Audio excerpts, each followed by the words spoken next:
Last lecture we studied about the SN1 and SN2 reaction mechanism of alkyl halide. Now we can study about the elimination reaction of alkyl halide. आता आपण alkyl हलाइडचा elimination reaction बघायचा आहे. Eliminate काढून टाकणे, removal. आणि त्यामधला पहिला जो रिॲक्शन आहे किंवा यामध्ये एकच रिॲक्शन आहे तो म्हणजेच डिहायड्रो हॅलोजिनेशन. Dehydrohalogenation, that is one of the elimination reaction of alkyl halide. आता या शब्दावरून आपल्याला लक्षात येईल D D means remove, hydro means hydrogen and halogen. दिलेल्या अल्किल हलाइड मधून हायड्रोजन आणि हॅलोजन आपल्याला काय करायचं आहे, काढून टाकायचं आहे, इलिमिनेट करायचं आहे. रिॲक्शन काय होतं किंवा कशा पद्धतीने होतं ते बघा. मी इथे एक अल्किल हलाइड घेतो CH3CH2, that is Cl. CH2Cl, that is ethyl chloride. Ethyl chloride is reacts with alcoholic KOH. Ethyl क्लोराइडचं अल्कोहोलिक KOH सोबत असलेलं हे रिॲक्शन आहे. आता या इथिल क्लोराइड मधून आपल्याला डिहायड्रो हॅलोजिनेशन करायचं आहे, removal of halogen and hydrogen atom. याच्यामध्ये हॅलोजन Cl आहे आणि हायड्रोजन सुद्धा इथं दिलेला आहे. ज्या कार्बनला हॅलोजन डायरेक्ट अटॅच्ड आहे, ज्या कार्बनला हॅलोजन डायरेक्ट अटॅच आहे त्या कार्बनला अल्फा कार्बन ॲटम म्हणतात. Cl या कार्बनला आहे म्हणजे हा कार्बन अल्फा कार्बन ॲटम आणि अल्फाला लागून असलेला हा बीटा कार्बन ॲटम. दोनच कार्बन आहेत आपल्या इथं. हा Cl हॅलोजन या कार्बनला अटॅच आहे म्हणून हा अल्फा, त्याला लागून असलेला हा beta.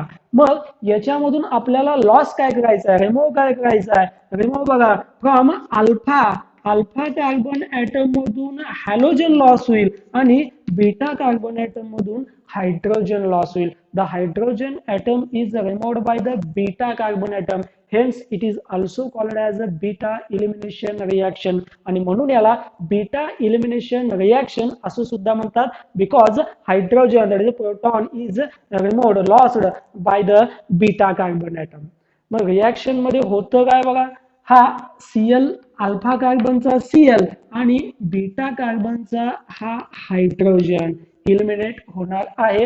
And this bond is shifted towards, and हा बॉन्ड या ठिकाणी शिफ्ट होतो आणि हा बॉन्ड स्पेस मध्ये जातो and give the formation of इथिन. याच्यामध्ये अल्कीन तयार होतो, इथिन तयार होतो, plus KCl and plus H2O. म्हणजेच याच्यामध्ये अल्कीन फॉर्मेशन होतं. When alkyl halide is reacts with alcoholic KOH, it gives इथिन, it gives alkyne. याच्यामध्ये अल्कीन फॉर्मेशन हे होतं. हे आपल्याला 11th ला झालेलं आहे. हेच रिॲक्शन 11th ला सुद्धा झालेलं आहे. जर याच्यामध्ये आपण एक सेकंड रिॲक्शन जर बघायचं असेल, CH3CH2CH2Br, that is N-propyl bromide.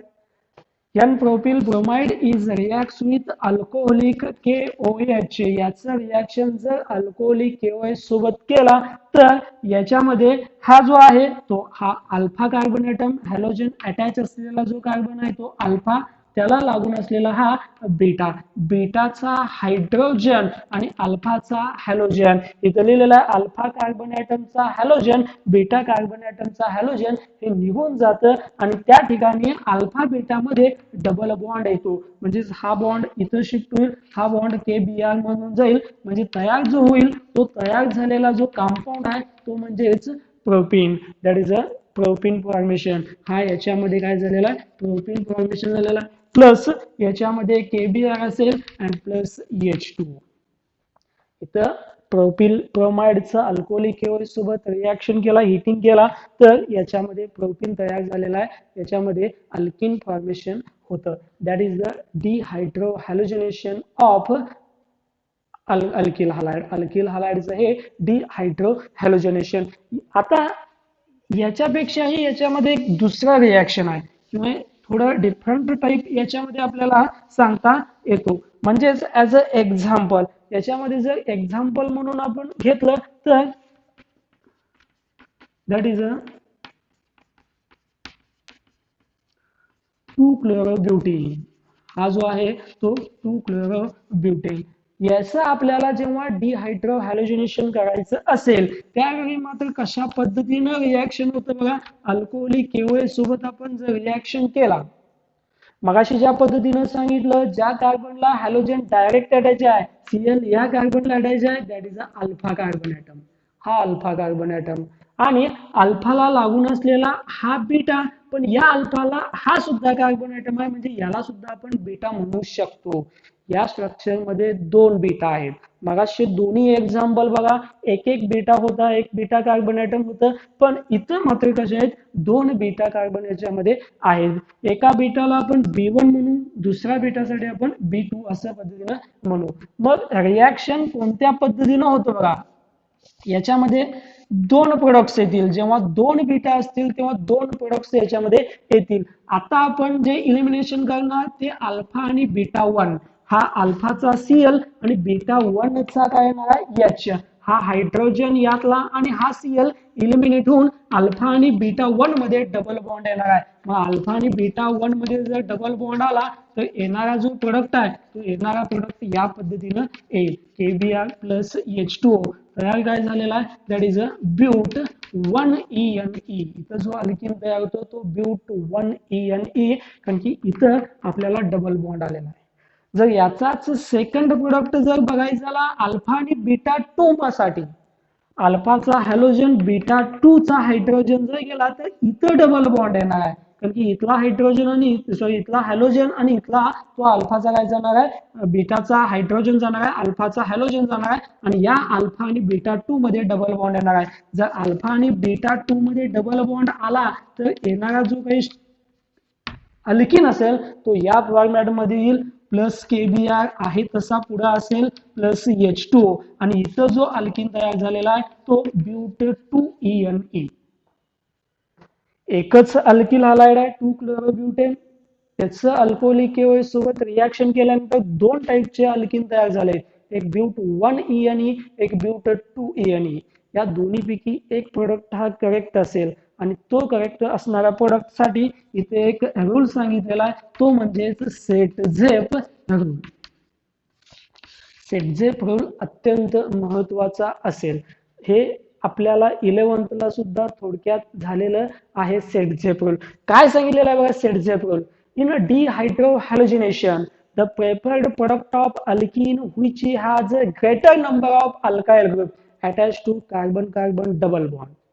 म्हणजेच कार्बन कार्बन डबल बॉन्डला जो अल्काइल ग्रुप ग्रेटर नंबरचा असेल, जास्त नंबरचा असेल, that is a major product किंवा that is a correct product of this reaction. Saytzeff elimination is a preferred formation of highly stabilized alkene during the elimination reaction.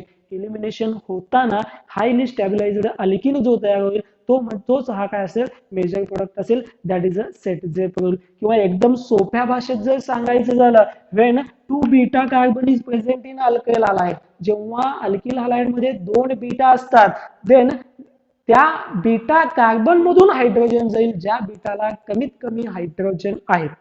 कमीत कमी हायड्रोजन असलेला जो आहे, इथं 3 हायड्रोजन आहेत, इथं 2 हायड्रोजन आहेत, म्हणजेच इथं कमी हायड्रोजन आहे, म्हणजे कमी असलेल्या हायड्रोजन मधूनच पुन्हा हायड्रोजन काय करायचं आहे, इलिमिनेट करायचं आहे. आणि इथून जर हायड्रोजन इलिमिनेट केला तर अल्फा आणि बीटा 2 मध्ये डबल बॉन्ड येईल, म्हणजेच that is a major product of this reaction but 2ENE. That is a dehydro halogenation. हे डिहायड्रो हॅलोजिनेशन रिॲक्शन आहे. जेव्हा आपल्याला 2 बीटा असतील तेव्हा या सेट-झेप रूल नुसार आपल्याला काय करावं लागेल, रिॲक्शन सॉल्व्ह करावं लागेल. या रिॲक्शन मध्ये सेट-झेप रूल नुसार ब्यूट 2ENE हा मेजर प्रोडक्ट असणार आहे. That is a dehydrohalogenation of alkyl halide.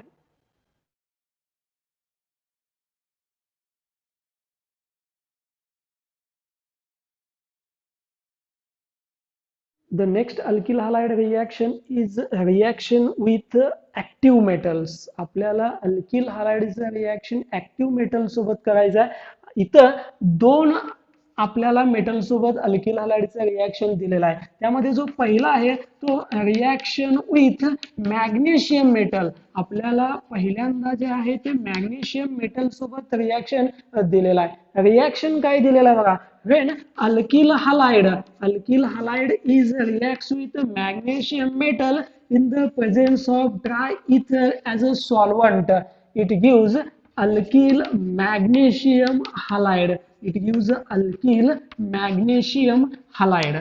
यालाच आपण ग्रिग्नार्ड रिएजंट असं सुद्धा म्हणतात. Grignard reagent is reactive compound. हा आपल्याला पुढे खूप उपयोगी पडणारा आहे. पुढे अल्कोहोल फिनॉल इथर आहे, अल्डिहाइड कीटोन ऍसिड आहे, त्याच्यामध्ये आपल्याला ग्रिग्नार्ड रिएजंट हे लागणार आहे. इथं फक्त प्रिपरेशन दिलेलं आहे. Grignard reagent alkyl magnesium halide कशा पद्धतीने तयार होतो. When alkyl halide is reacts with magnesium metal in the presence of dry ether it gives Grignard reagent alkyl magnesium halide.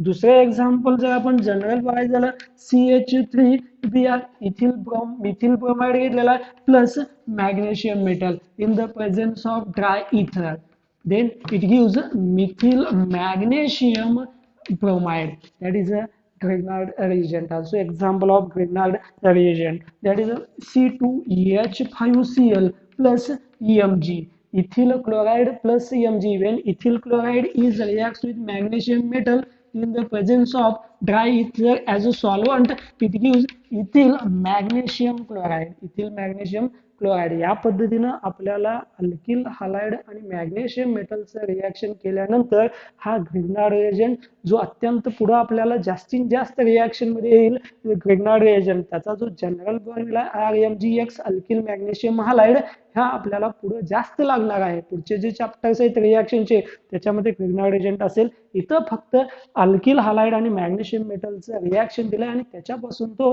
Grignard reagent हा बनवता येतो. हे ऍक्टिव्ह मेटल मधला पहिला रिएक्शन जो आहे तो मॅग्नेशियम सोबत असलेला रिएक्शन आहे. हा मॅग्नेशियम सोबत. आता दुसरा जो काही रिएक्शन आहे तो सोडियम मेटल सोबत असलेलं रिएक्शन आहे.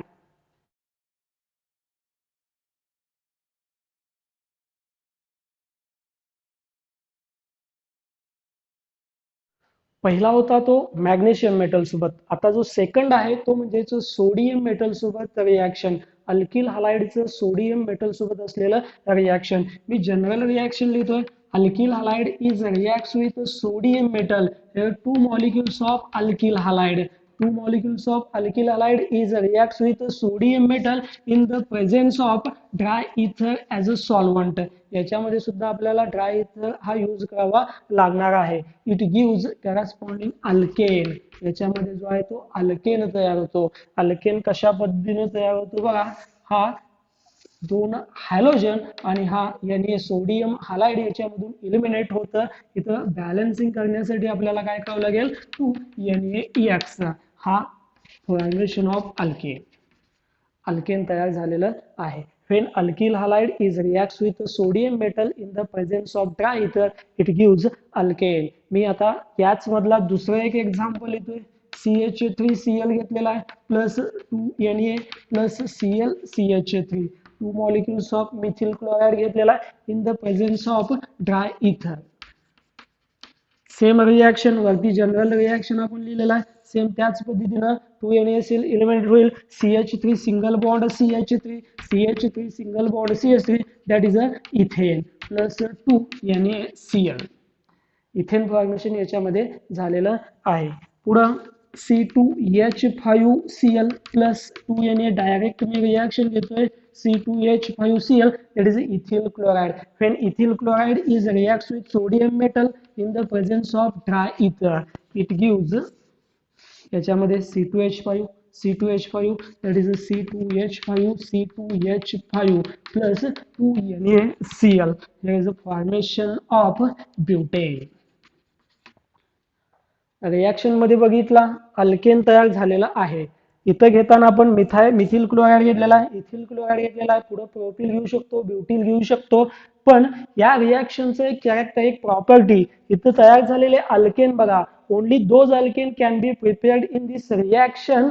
The numbers of carbon atom is alkane is even numbers of carbon atom present in the alkane. Alkane मध्ये इवन नंबर्स असतील असेच कार्बनचे इवन नंबर्स असतील असेच अल्केन याच्यामध्ये काय होतील, तयार होतील. जसं इथेन आहे, ब्युटेन आहे, पुढे हेक्झेन आहे, ऑक्टेन आहे, डेकेन आहे, या पद्धतीचे अल्केन याच्यामध्ये तयार होतील.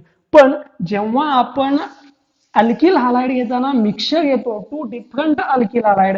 आता आपण घेताना रिएक्शन मध्ये काय घेतलेलं आहे, दोन्ही अल्किल हॅलाइड सेम घेतलेला आहे. When CH3Br plus 2Na plus C2H5Br.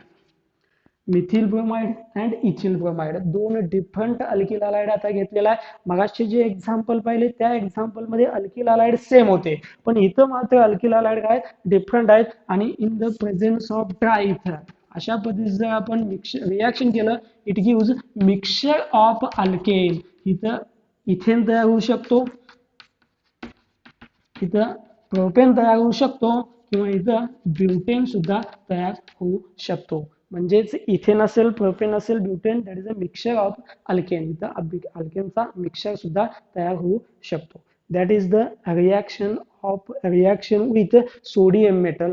Sodium मेटलचं अल्किल हॅलाइड सोबत असलेलं हे रिएक्शन, अल्काइल हॅलाइडचं मॅग्नेशियम मेटल सोबत रिएक्शन, आणि हे अल्काइल हॅलाइडचं सोडियम मेटल सोबत असलेलं रिएक्शन.